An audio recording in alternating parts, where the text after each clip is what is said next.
What's up, guys? It's Japa Rico here, live broadcasting to the world. And let me tell you guys about what happened a few hours ago, a few days ago.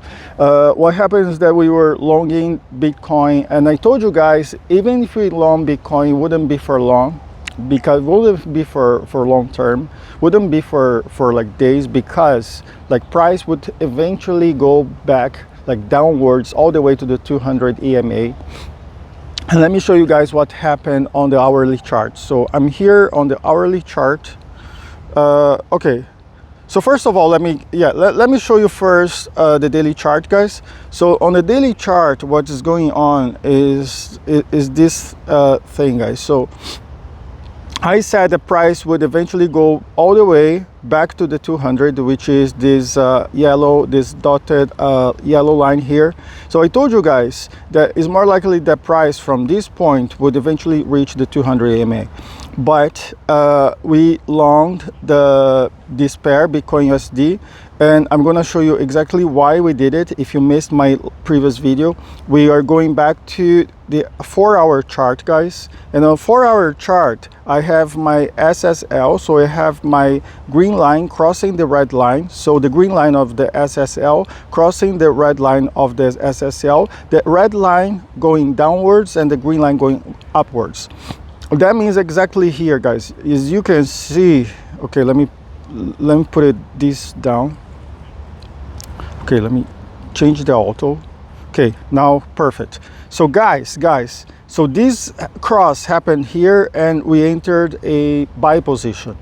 And so far the position is going against us, and a lot of people were bugging me, not bugging me, but a lot of people were contacting me asking, hey Japa, should I stop loss? Should I set a stop loss? Should I close the trade and accept the loss?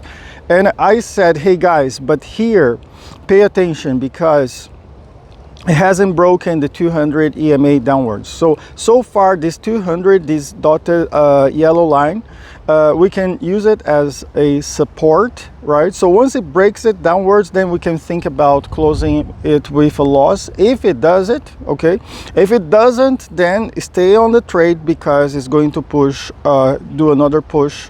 Well, hopefully, right? Because nothing is for sure in trading. Like, this is not a financial recommendation of anything. This is not financial advice either. So it's just me showing you how I trade. So far as you can see, if you minimize this chart, what you can see is that so far this line is, we can use this yellow line as support, and probably price will go back up again. But then, guys, as I said, this is not for long, because on the daily chart there is a high possibility that price will continue on this downtrend. Okay, but okay, having that said, guys, don't forget about Evergrande. Okay, don't forget about Evergrande, because Evergrande is on the risk of collapsing. Well, it's already collapsing. It's suffering a lot of losses, as you know, of course, right? So, and what's going to happen?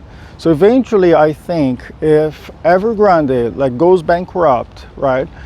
If it closes, that has potential to drive Bitcoin prices up again. Okay, so although I think there is a high possibility that Bitcoin is going down to make that correction back to the 200 EMA, there is also a possibility that it won't do that, because of this fundamental analysis that we are making, well, I am making on Evergrande. So that's what I always tell you guys, that always pay attention. Like, technical analysis works very well when there is no news, and I always say the best news is no news, because when there is no news, technical analysis works like a charm, right?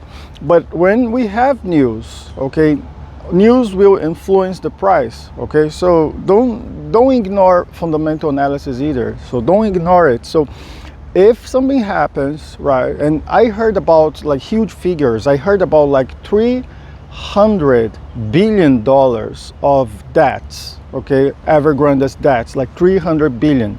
So it's not something that you can just ignore. So eventually, and there is some kind of like, even though like Tether has said that they have no connections with those debts, like they don't hold any Evergrande's issued papers. They said that, but there are some other phones that say actually they do. So I'm not sure if this is just some gossip, or I don't even know if we can trust this source, right? But the thing is, if there is some connection between Tether, okay, USDT, right? So if there is any connection with Tether to Evergrande, right, that will impact USDT, right? That will definitely impact USDT. But then a lot of people also said, hey, come on, Japa, but USDT is pegged to the US dollar. Yes, but then like think about like the impact, like think about how that's going to drive. I think like ultimately people will run away. Oh, if there's an impact, because so far Tether has been saying that they don't have any relationship, they don't have anything to do with this. But anyways, if there is an impact, then think a lot that will drive a lot of people out of USDT. They'll be using USDC, I don't know, so maybe that will push Coinbase shares prices up, right? And well, eventually then that will also push Bitcoin prices up. And that's my opinion. What do you guys think? Do you agree with me? Do you disagree with me? Please write in the comment section below, and I'll see you guys in my next video. Thank you for watching, and goodbye.